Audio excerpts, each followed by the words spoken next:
Hello everybody, and welcome back to Minotaur Hotel. We're here. We're here with Agos. Uh, he's not a horse though. This is a snake friend. When I see this, I'm like, where's my horse? Like, it is what it is. It is what it is. Argos returns to playing his flute, and the song washes over the valley like a refreshing rain. He closes his eyes and takes his time, as if insulting your presence. The pelt he wears sways with the wind. You hold your ground, looking up to the snake atop the statue. You are not used to dealing with people this difficult in your line of work, at least not directly. You feel like you're out of your element trying to negotiate with the snake. Say nothing. You hold your tongue. After he finishes his song, he looks down to you again. Well, what is it? You want the mirror? I made you an offer. Give me 2 minutes with the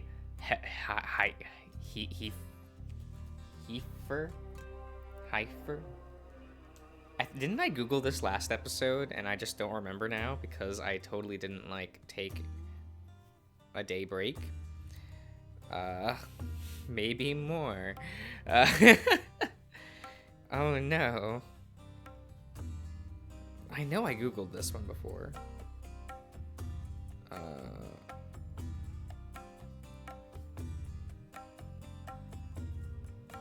Cow? Is that a type of cow? Is that what that is? Heifer. Heifer? Huh. Okay. Why is the eye there then? Oh my god, language. Oh, I didn't even read the definition. I'm sorry, guys. Tradition. Gotta, read the full definition when we do that. A young female cow that has not borne a calf. So he's insulting our boy Asterion?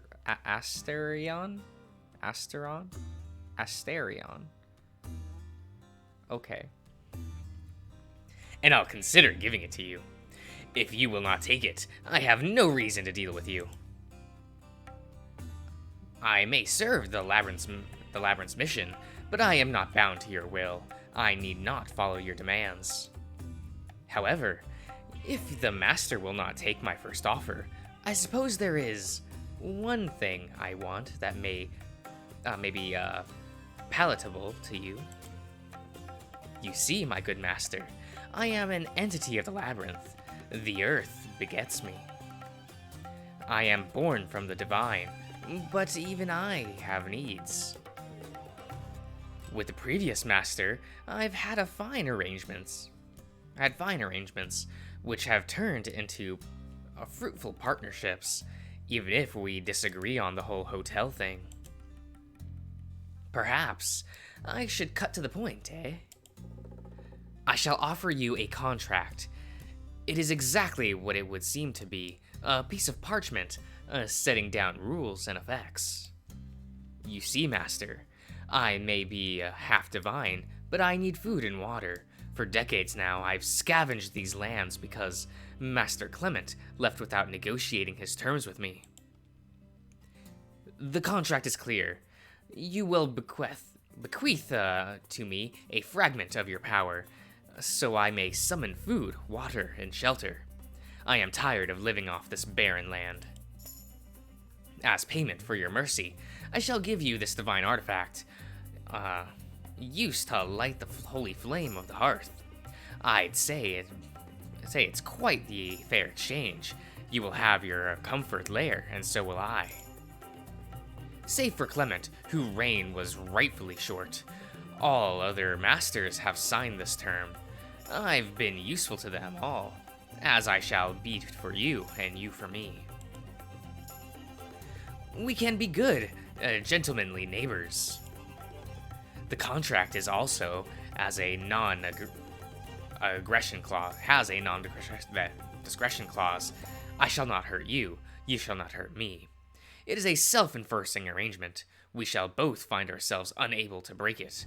The laws here, you see, apply themselves. Contracts are very powerful. On the off chance one of us somehow breaks one of these terms, then our pact is terminated. I shall lose the powers bequeathed to me, and your hotel's hearth will go out. The trinket reverts back to our ownership. To my ownership. It is a most fair agreement, I'd say. Argos hands the parchment to you. It reads, "This document binds the master of the labyrinth and the snake known as Argos, Panotetes, nailed it, henceforth referred to as the foreman. Okay, together in an arrangement. One article. The master leases to the foreman the authority to summon food, water, shelter, and furniture for use however he sees fit, including for the benefit of the cultivation of crops and raising animals. In return, the foreman's lease of the mirror of Hestia for the master's use however he sees fit, including for the benefit of the maintenance and structure known as the hotel as established in previous contracts. Article 2. The master and the leasee, that's probably how that's supposed to be pronounced, shall refrain from bringing harm to the other, directly and indirectly, by means including but not limited to, violence, incentivizing, or rewarding third parties towards aggression against the other, sabotaging structures, poisoning food and water, among others. Article 3. The master is forbidden from directly and indirectly interfering with the full enjoyment of the foreman's right granted under this contract. The foreman is... wait. The master is forbidden from directly and indirectly interfering with the full enjoyment of rights granted under this contract. I don't like that. I'll be honest. I don't... Enjoyment? Do you think you're entitled to enjoyment? Well, fuck you. This foreman is similar forbidden from bringing harm to the hotel. Okay. Article 4. The master is allowed to conduct inspections on the foreman's accommodations, save for the foreman's personal quarters, whose access is forbidden. I don't like that either. The foreman is forbidden from conspiring against the master and shall not use the right granted by this contract to bring him harm.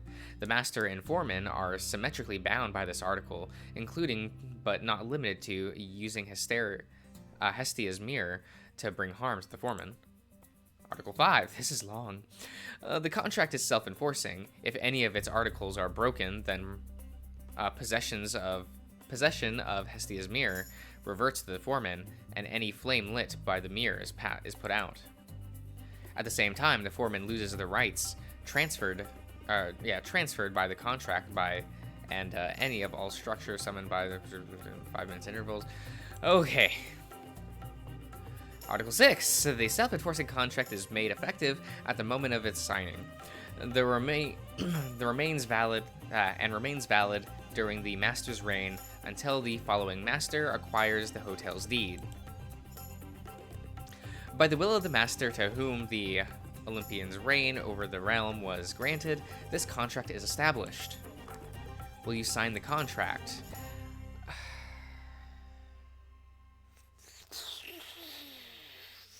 Which term? If I contest, do I have to contest like all of it? Like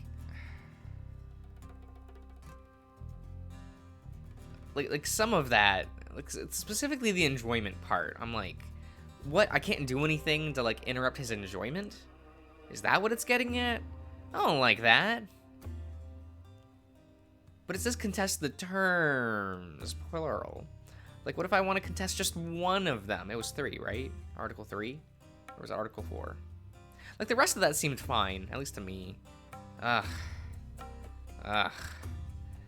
don't... I need that mirror, though. Or just deal with him? He can't harm me. He can't harm the hotel. I guess I'm almost worried that like if other contracts and agreements I make later on conflict with like his enjoyment, then I lose the mirror, right?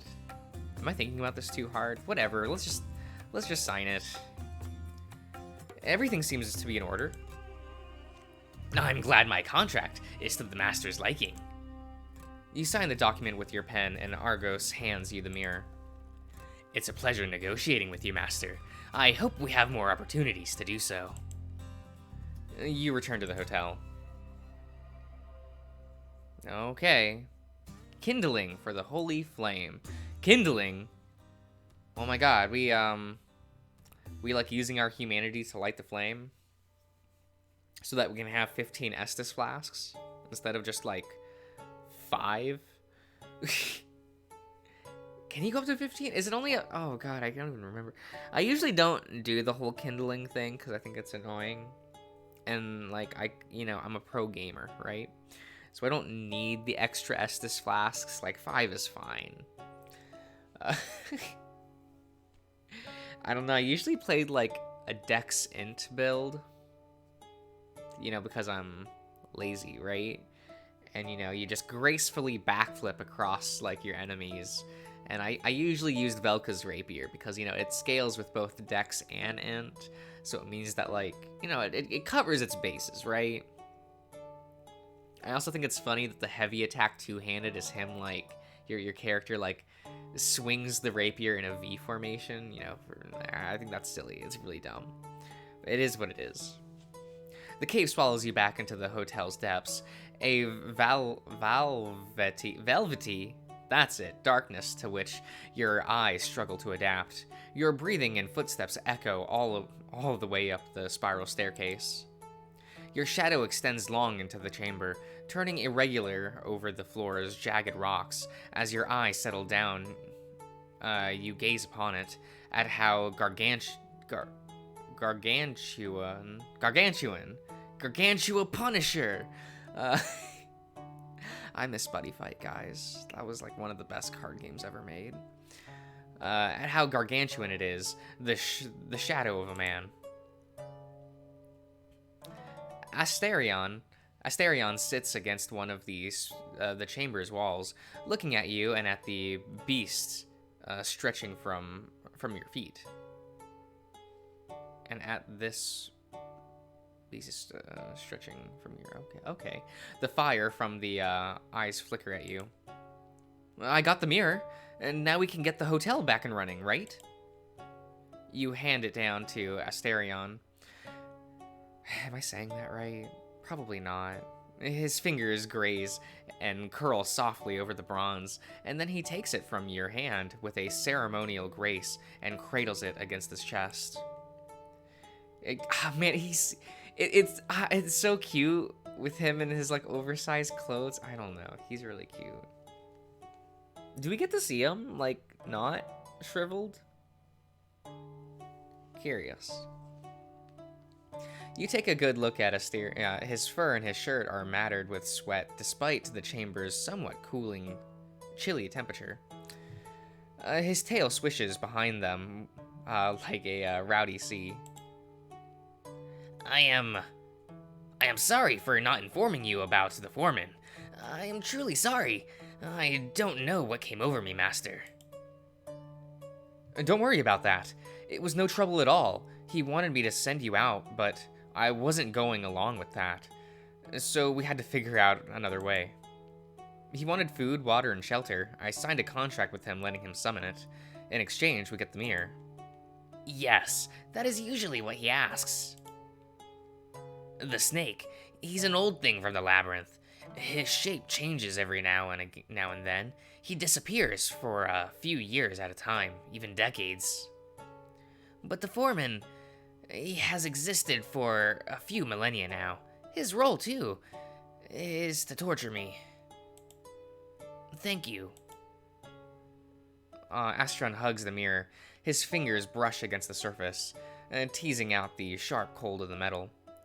He holds it against his chest like something clearly precious. Something dearly precious. Is this clearly or dearly? Am I blind? Dearly. Dearly beloved? What song? What Final Fantasy game was Dearly Beloved from? Was that 6? I want to say 6, but I don't think that's correct. It's been too long. Oh well. Well then, shall we go back up? Yes, sir. Pardon my slowness. I am feeling a bit nauseous. This has left me in a panic. Oh, I can wait. You sit down beside Astron, taking a position quite distinct? Yes, from his, sitting cross-legged in contrast to his knees up. So, did he hurt you back then? Is that why you are afraid of him? He doesn't usually hurt me. He plays games to terrorize me, more often than not, and he sends out worse things to get me. These horrible things out there, creatures made by the gods themselves. Argos must be one of them, just gifted with more intelligence than bloodlust. The valley is beautiful, isn't it, Master? It is a sight to behold. But to me it is terrifying. A beautiful place can be hell too. For millennia, I was tortured there. Just being down here makes me sick. Master, would you allow me to speak frankly? You don't have to ask my permission like that. If you want to speak, do it. I'm giving you my permission to speak to me freely, whatever you like. Whatever you want, yeah. Your words cut through the gallery around you, and you hear the familiar hum coming from the staircase. The world itself shudders in response, as if your words took root and shifted it forcibly. The Minotaur took notice of the bone-chilling change around the both of you. You are quite lenient as far as masters go. There weren't many who ever allowed me such freedom. Ironically, Master Clement was one of the few who did. But that is not what I meant to say. The Minotaur takes a deep breath and averts his gaze from you. Please, never send me out to the valley. I will do anything for you. Anything at all. Just don't ask me to do this one thing. You may punish me however you want, if I do something wrong, even if I do everything right too. I'll take anything. Just please don't make me go out there.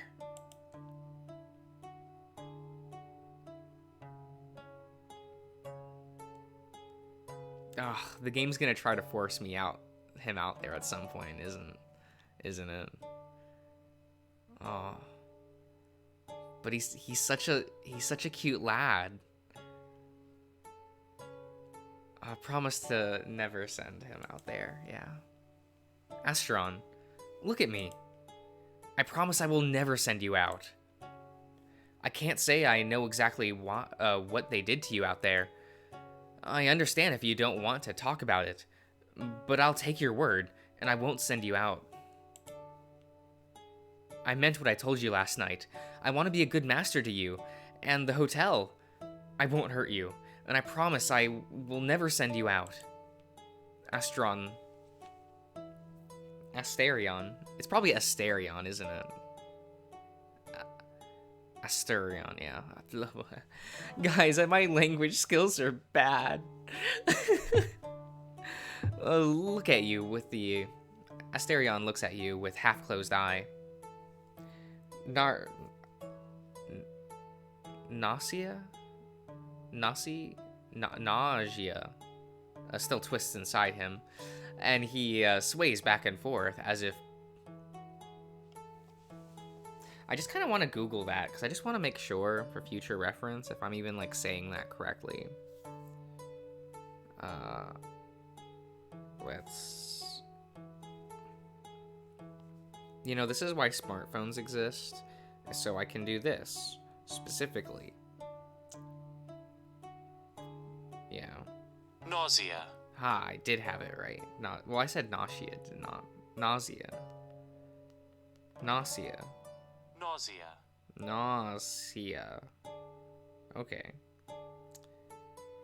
A feeling of sickness within inclination to vomit. Loathing, revulsion. Okay. And he sways back and forth, and he sways back and forth as if pushed and pulled by the sea's waves. Your words are sweet as honey. A veil of lead falls on the Minotaur. His back gives out, and he curls forward, still holding the Minotaur, the mirror against his chest. He rests his horns on his knees and lets out a rumbling sigh from the depths of his lungs. Are you feeling all right?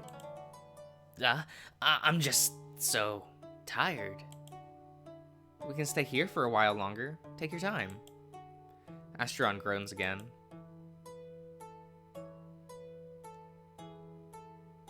I'm gonna comfort him. You lay an arm over Asterion's shoulders. Asterion tenses when you touch him, but it lasts only a moment. You catch him, turning his head slightly to his right, towards you. He responds with a long, deliberate blink, followed by his shoulders relaxing under your arm. Asterion is surprisingly warm. His messy fur doesn't do much for containing his body heat. He leans his head onto your arm, taking care not to lay his horn on you. There's half a foot separating the two of you. You scoot closer to him. He looks at you again, and something sparks in his eye. It's starvation from human touch. Asterion has spent decades locked away in a dark room, going hungry and thirsty, becoming emaciated year after year. You fed him, clothed him, and tended to his wounds, but a new form of hunger rears in his head now, and there's no way he can hide it. Now that you are close, he leans his weight on your shoulder and closes his eye. You pull him closer, accepting all of the exhaustion in his bones.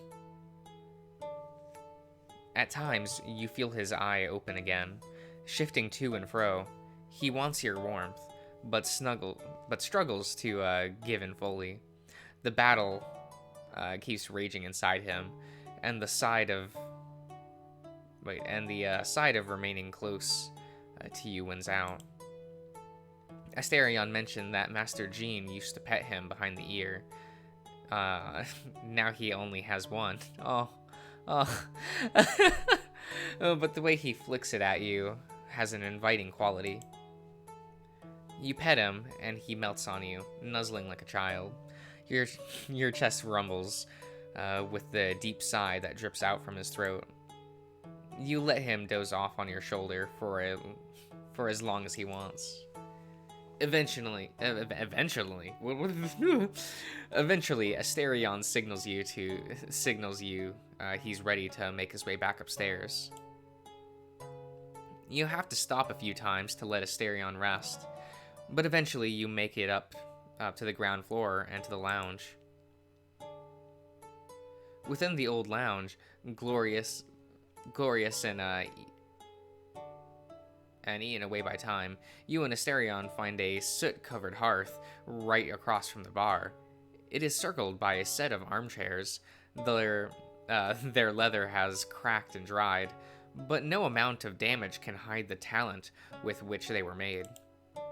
Sunlight falls in front of the hearth, coming through the tall glass windows of the lounge.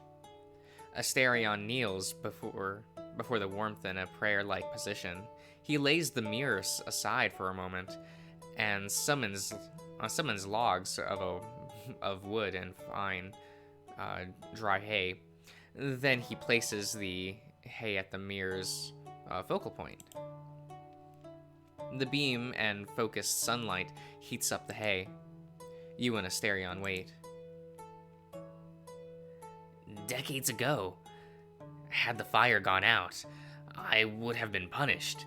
Tending to it was one of my many duties, and failing to do so was one of the gravest mistakes I had made. Gotta link the flame, I see. Once it is lit again, the hotel will come back to life. This realm is quite unlike the world outside, is it not? It is hard for me to even remember what it was like when I was alive. Back home, when I was a boy, I went out hunting for wild goats with one of my brothers, finding our own food, bringing it back home. Our father would take me out to the field. People believed that I would bring them luck and good harvest. Food is harvested or hunted, wood is chopped down, homes are built with sweat and stone. But this world operates under different rules. The gods built the world where we were born, knowing well that we were fated to toil and suffer. Such is the fate of man. While you live, shine, and have no grief at all. Life exists only for a short while, and time demands its due. The gods appreciated it, the suffering of mortals, so they chose instead not to bind this realm by these same rules. If one wishes to inflict pain, he must chop down a tree and work the wood into a spear, then mine and refine the metal for its head. But here my jailer could summon, break, and summon spears to his heart's content. Why waste time working the land when he could easily summon all the food his body craves? So too could he bend the rules of life and space itself, the architecture of reality. The master's will is sovereign. As Asterion speaks, the hay twists as it dries further, and then darkens and emits a fine smoke. The pure flame will soon be at hand. The gods, however, seldom grasp humanity in ingenuity. Change confuses them. They would gladly go by centuries without changing, repeating the same days forever and ever. I saw that with my own eyes. I may be a monster, but I am half human. Change comes easily to me as well. I have shifted with each century, adapting to my master's will, doing whatever it took. A sliver of flame rises from the hay. Asterion picks it up, not caring for whether or not he gets burned, and places it between the logs. You have kindness in you. But human ingenuity, at times, goes too far. These are things the hotel cannot accomplish, no matter how much one tries. Man cannot be made immortal, for starters. The gods would have not been so lenient. Neither can the dead be brought back. The hotel will not make gold or silver in large quantities, and it will never print currency. More important of all, the realm needs precise instructions on what it is intended to fabricate. As powerful as the master can be, he can never be made into God. That is a fundamental rule of the labyrinth. No. A pure flame, fitting for the gods. The gods are gone. From the stories guests have told over the centuries, it seems to me that the world outside was very well on its way to leaving myth and magic behind. But their power lingers, and offering to them may still be heard, and the labyrinth will never let go of those fundamental rules. A man remains a man. While you live, shine, have no grief at all. Life exists only for a short while, and time demands his due. Okay. Have you listened to that song before, Master? I heard a woman from Ephesus?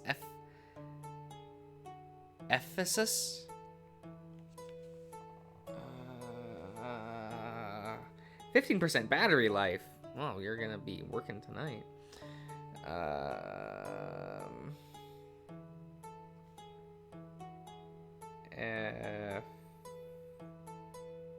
Ephesus?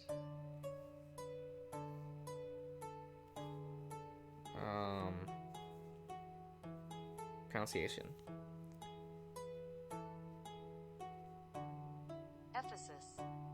Ephesus. Okay.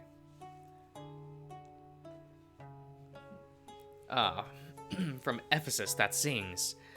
She said her husband wrote it for her when she died. A lot of people took to singing it down there, whether the Elysium or Tartarus. Life is short, for some more than others. It ought to be enjoyed. Whoever bequeaths you the hotel's deed gave you a gift greater than any fortune. This place and I will tend to your needs. You can live a blessed life, and if you allow this place to fulfill its man-made purpose, to give respite to those lost and wandering, it will give your life meaning as well. Even an existence as wretched as mine can have beauty, my lord. I have not quite known why I am telling you all this. I suppose I miss talking, and I feel so nervous all of a sudden. Don't worry about it. I like listening to you. This is fine, you know. Talking like this in front of a fire, I can't say I've fully figured out how this hotel works and what's going on, but this is a nice moment, don't you think? Yes, it is indeed. The flame looks like an ordinary fire, but something in it pulls your attention to it. For a long time, hours maybe, you and Asterion gaze at it. At the back of your mind, you can hear the hotel creaking and twisting, furniture dragging itself here and there, fabric ripping and sewing itself back up. You can, just at the corner of your vision, notice the lounge remaking itself. The sun drags itself through the sky. At some point, a vague shape materializes between you and Asterion. A wine bottle. The Minotaur is just as sluggish as you, but he manages to pick it up and open it. He offers the bottle to you before taking a sip himself, but you let him have all of it. Much like last night, he drinks directly from the bottle, although this time, he proves better at managing his half-skeletal mouth. But your attention is pulled back to the fire. The flame dim the harder you look until settling down into barely lit embers. Perhaps it's your eyes tricking you, but on the hearth's flame, a scene unfolds. There's you, Asterion, and the lounge. It shifts and sways. At times, it reverts to an archaic, right? That's what that word is. Maybe? A tavern. Its floor lined with ceramic tiles and its walls covered by barrels of aging wine. Then it leaps ahead to what you can only believe is the future, but it is as if the fire is indecisive. At times you see a classy restaurant and refined dressed patrons with a wide figure behind a bar. It's a scenic space, but one with an underlying strictness that has that some could consider stifling. But there is another possibility. Yo, what is this eagle bird? A rowdy place, perhaps even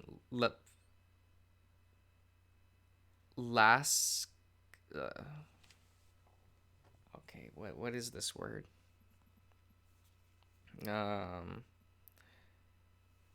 Let's clear that bar. LASCIVIOUS.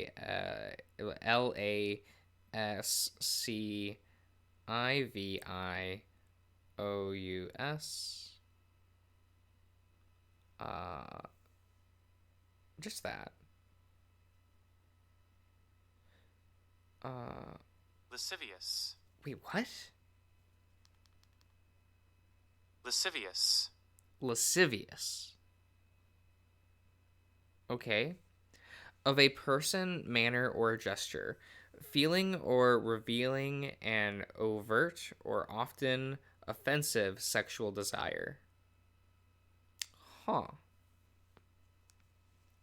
Okay. With a scantily clad man managing it, the kind of place where one would live out unforgettable shenanigans, both disgraceful and re energizing. These two visions of the lounge seem to struggle against each other. A weight falls on your shoulders. The flame repeats the vision again and again, pushing you to make a choice. The hotel demands an answer. What is your will?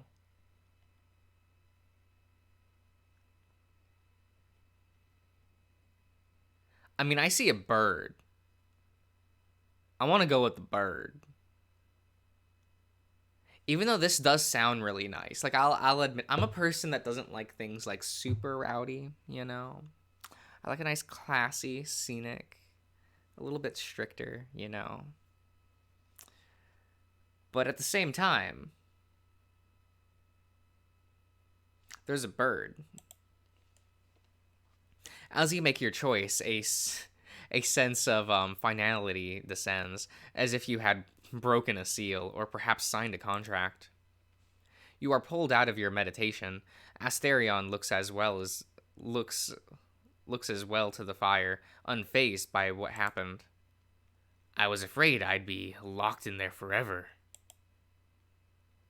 It kept coming back to me. Was this the fate of the gods? Were they locked away somewhere? Stuck and forgotten? Is that why they disappeared? If only I could disobey Master Clement's orders.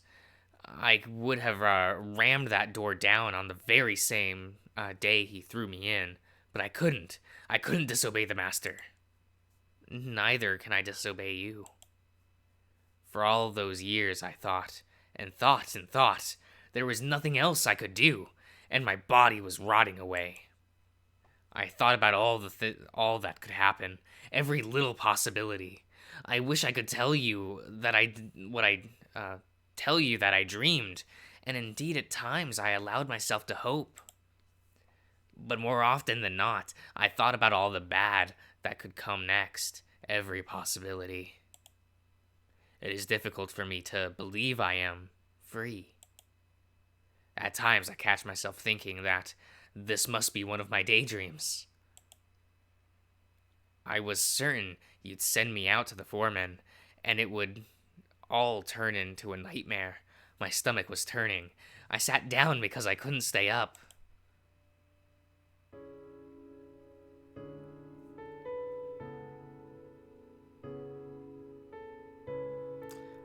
I think I'll end the part here, actually. Yeah. I'll see you around, everyone.